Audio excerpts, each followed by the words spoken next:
Hi, everybody. Let's see if I can get this to a slideshow here. I am going to talk about the structure of interest rates. I didn't want to lose our class period that we have tomorrow while I'm doing the interviews for the Dean's Search Committee. So I thought this was the perfect solution for us. Now, I am brand new to this product. It's called Camtasia. It doesn't seem that difficult, but my starting and stopping is a little on the sketchy side. Technology is not my long suit. So bear with me at the end. Once I just say you're free to go, then you're free to go, although it may take me another couple of minutes to get this thing stopped and so forth. All right, so you know what we talked about on Monday, and that was where interest rates come from in a very kind of global sense, the supply and demand of loanable funds. Now, I told you what we were going to be talking about in chapter 3 is a bit of a shift. We're going to go from this very macro point of view about where interest rates come from to talking about where a specific firm's interest rate comes from. And one of the things I need from chapter 2 that I don't have in these slides, and something that we probably should have said at the end of yesterday's class, but we were running out of time, we didn't have time, is that the foundation for any interest rate is this thing called the nominal risk-free rate of interest. And that's at the end of chapter 2. And they talk about how if you are going to be enticed to save money, then you're going to have to be rewarded for that. And the reward is going to be twofold. It's going to be you've got to be compensated for foregoing consumption, and you've got to earn a real rate of return. Otherwise, you're just going to spend your money now. Now, the foregoing consumption is the inflation piece, and then the real rate of return is a piece on top of that. Now, that's going to be the foundation of all interest rates. So that's where we're going to start. Now, let's look at the objectives for this chapter, given that little setup. We're going to talk about how different characteristics of debt securities cause the yields on those securities to vary. So, for example, a long-term bond versus a short-term bond, or a low credit quality bond versus a high credit quality bond, or a tax-exempt bond versus a taxable bond. All those things are going to have an impact on the yield. So we're going to do that. We're going to talk about how to estimate a yield on a particular debt security. Now, in the reality, and you may know this from having 301 and investments and some other classes, the reality is the market tells us the price and we back the yield out. But we need to understand what the component parts of that yield are. It's sort of like baking a cake. I can taste a chocolate cake, it's delicious, but when I break it down to its component parts, what I can find out is that it's the fact that it's got sour cream in it that makes it really special, or bittersweet chocolate rather than milk chocolate that makes it suitable to my taste. Well, that's what we're doing. We're breaking up a bond yield into component parts. And so I think that that's an important thing for us to learn how to do and to understand. What we're finding is, in essence, the required rate of return on a bond. And we're looking at the individual pieces to help us understand why the investor requires 14% on this junk bond and only 6% on this GE bond or something like that. The other thing we're going to do is we're going to talk about this term structure of interest rates. And in other words, we're going to talk about the yield curve, and we're going to explain the relationship between yields and term to maturity. And that actually we'll do more in class. So I'll probably get us to that point, introduce that topic, and that's where we'll stop so that we can talk about forecasting rates using a yield curve while we're in person. But the basics of default risk and so forth, we can certainly do in this particular way. So how does this chapter differ from the last? So in the last chapter, we talked about interest rates in a macro sense. And we talked about the supply and demand of loanable funds. Here we're going to look at individual securities, and we're going to be looking at trading bonds now rather than money. So you have to keep that in mind. Now we're talking about bonds rather than loanable funds. What pushes rates up or pushes rates down is identical, whether we're talking about dollars or bonds, but it's just a means of getting at bond yields. You have to look at the debt security. And we're going to talk about several different risk premiums and try to help ourselves understand where does an IBM bond rate come from relative to a treasury bond, relative to a Greek bond, relative to a state of Kentucky bond, etc. So that's the idea behind this chapter.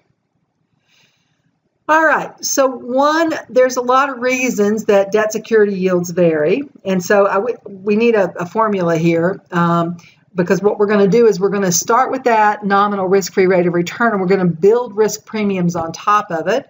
And the first risk premium that we're going to add is a credit or a default risk premium. And so let's take a step back and think about Treasury yields. The Treasury is a risk-free borrower. Now, long-term Treasury bonds do have maturity risk, but there's no credit risk. We assume that when the Treasury borrows, whether it's for 3 months or for 30 years, that they're going to pay us back. So there's no credit risk in the yield on a Treasury security. But if you buy IBM, there is going to be some credit risk. And if you buy some startup company that's credit worthy enough to sell bonds, there's going to be even more credit risk. And if you buy a company that's, on the brink of going under, then you're going to have even more credit risk. So default risk or credit risk is different across securities. And what we can look at are something called yield spreads, where we can look at the difference between the yield on an individual security and the yield on a Treasury security, and that difference gives us a hint about the credit risk. Now, it also can tell us a little about liquidity risk as well, so hold that thought. We'll come back to that. All right, so how do we measure default risk or credit risk? Well, we've got help. Moody's and Standard & Poor's and Fitch are all rating agencies that rate bonds, and they rate not only corporate bonds, but they rate municipal bonds, they rate country bonds, which are called sovereign bonds.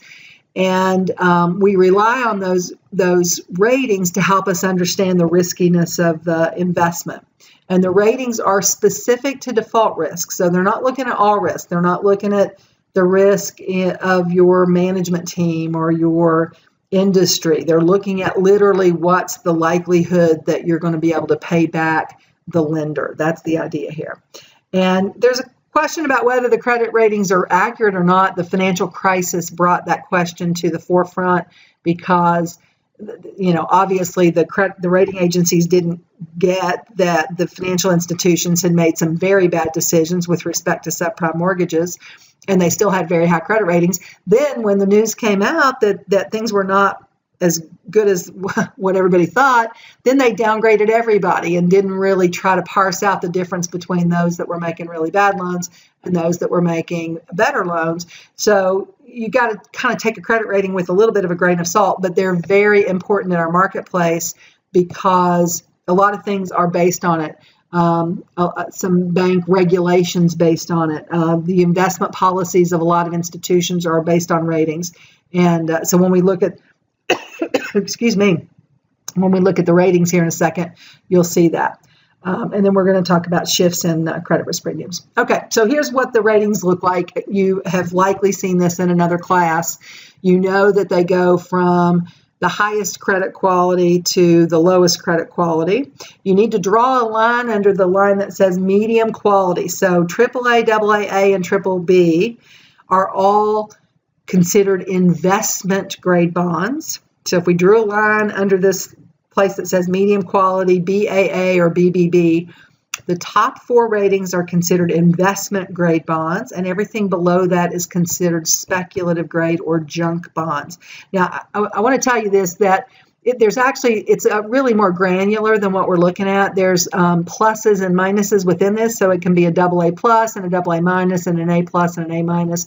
So it's a little more finely measured than what we're looking at. But for us, this is all you need to know, that the top 4 categories are considered investment grade, and below that is junk grade. And that's really important because a lot of institutions have very small allowances for junk bonds. And so the fact that that line exists is critical for a lot of portfolio managers and also for banks in terms of their holdings. And again, given the criticism that we just levied against the rating agencies, that matters to us because it's like, okay, we're basing all this policy on these ratings and we're not even sure these ratings are very good. One thing about junk bonds, obviously the yield gets higher as you go down the list. So the more risky in other words, the higher the default risk or the higher the credit risk of the borrower, the more they're going to have to pay to borrow. So the yield is going to go from lowest at the top. Highest quality bonds have the lowest yields, and lowest quality bonds have the highest yields. And so junk bonds are obviously going to have higher yields than investment grade bonds. And in periods, if you think about it, you think about, okay, well, what, if you think about the difference in yields between junk bonds and high quality bonds, do those differences stay the same? In other words, is there like a 25 or a 50 basis point bump every time you go down the list? So first of all, let's just define a basis point. A basis point is 1/100th%. So if we went from 4% to 5%, that's 100 basis points. So the question is there this like nice little relationship where we can say, well, when you go from AAA to AA, you get an extra 25 basis points. And when you go from AA to A, you get another 25 basis points. The answer is no. And it depends on the mood of the marketplace. So in a period when the marketplace is feeling very good and like the world is a lovely place, like pre-financial crisis, the difference between investment grade and junk bond yields gets smaller, because we're all feeling very confident in everyone's ability to pay us back. So we don't demand a really big premium on lower quality bonds. And then you think about the 2007, 2008, and wham, that yield differential just exploded, because now nobody wanted to hold risky bonds and people only wanted to hold the safest bonds. And so there was that flight to quality, and junk bond yields went up quite a bit. So there's no kind of rule of thumb about how much extra you get for taking on more risk, more credit risk. What else affects risk? Now, again, we're going to be together again next Wednesday. We'll kind of recap this again, so don't feel like this is the only opportunity you're going to get to talk about this, but at least it'll give us a starting point for next week. So we have a couple other risk premiums.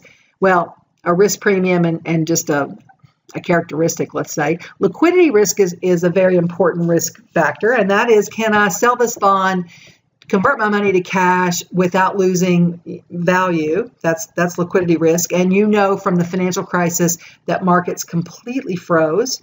And so liquidity risk did not seem like that big of a deal until the financial crisis, and now it is a huge deal. I just wrote an article, or not an article, but I wrote a summary for the financial risk management exam about liquidity risk. And the question was about whether the Fed should act as a lender of last resort, or whether new liquidity regulations from Basel III, the bank, kind of global bank regulatory authority, is enough. And we'll talk about that in more detail, but just know that liquidity risk is very, very important. It's that old idea, think back, that kind of 50-year-old idea of like a bank run. Everybody gets afraid and goes and takes their money out of the bank.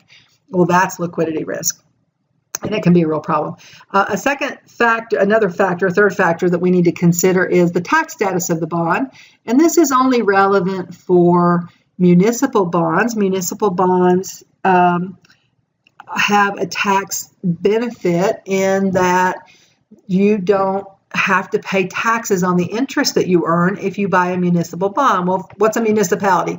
A municipality is a government body below the federal level. So the state of Kentucky, Jefferson County, New York City. Oh, I am so sorry. These are all municipalities, and the federal government gave municipal governments this little bonus to help them raise capital. And they said, okay, you can borrow money in the marketplace, and your investors, people buying your bonds, will not have to pay federal taxes on the interest that they earn. So for high tax individuals, this makes municipal bonds highly valuable, because you've got this tax break. Now, what we need to do is, because all the other bonds in the world are taxable, the bonds that we buy from companies, the bonds we buy from the Treasury, that benefit doesn't even exist on Treasury bonds, only municipal bonds. So what we're going to do is we're going to convert the interest rate into a before-tax interest rate. So we're going to take the interest rate on the municipal bond and turn that interest rate into a before tax rate. And so that way we can compare apples. We can compare municipal bond yields to other types of bonds like treasury bonds and corporate bonds.